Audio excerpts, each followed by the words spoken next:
All of us know that we may need to take calculated risks during the various stages of our life. As we all know, after COVID 19, we have seen that we are taking all precautions like wearing the masks, wearing gloves, taking sanitizers, and still we need to go out. So that way, we are taking a calculated risk.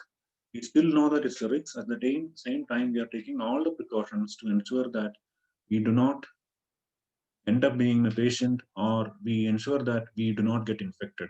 This is a way of taking a calculated risk.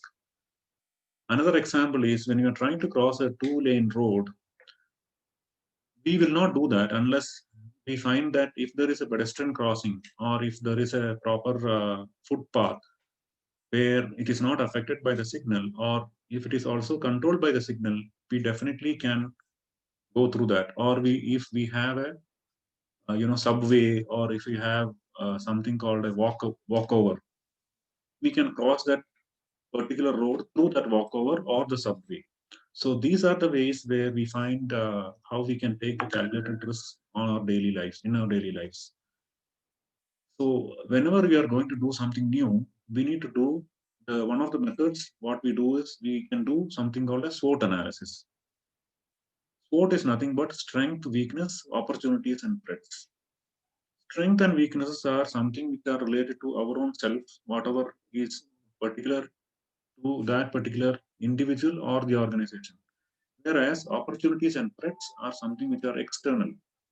So what happens is we need to first understand what are the strengths we have, at the same time also know all our weaknesses. It will help us to be very impartial towards the approach and list down all those strengths and as well as the weaknesses. What are the failures we have encountered earlier in undertaking some assignments, undertaking something new, or facing such challenges or situations?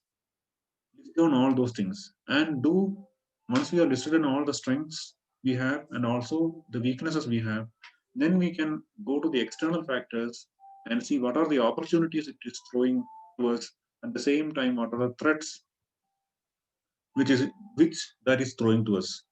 For example, when we want to start an online business, we need to do a SWOT analysis. What are the strengths and weaknesses? At the same time, what are the opportunities and what are the threats?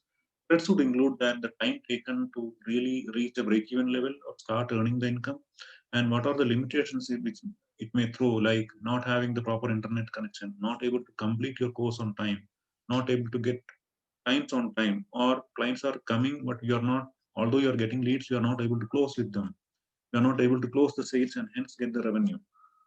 So these are the challenges which are dependent on the external factors which are called threats. Once we have put on our SWOT, then what we can do is we can consult our peers, our colleagues, and our friends and take input from them. Connecting to maximum number of people who have already done or already in the field or are thinking of the fields which we are going to enter will help us to analyze more and take a better calculated risk than we are not doing that activity. So trying to connect with maximum number of people who have already done that, that will help us know how they have implemented that in life and how they have become successful. It's a very realistic way of reducing our risk.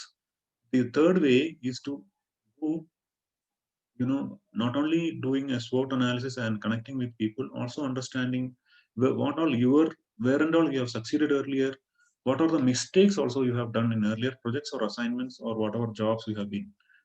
That will help us to understand what are our weaknesses and where we should be precautious this time also.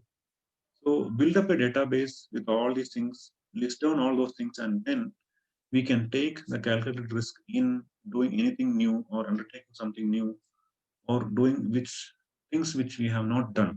Thereby, we can reduce the risks and then proceed with those activities which we want to proceed. And then we will be able to ensure that our success rate is little more than otherwise. Thank you so much.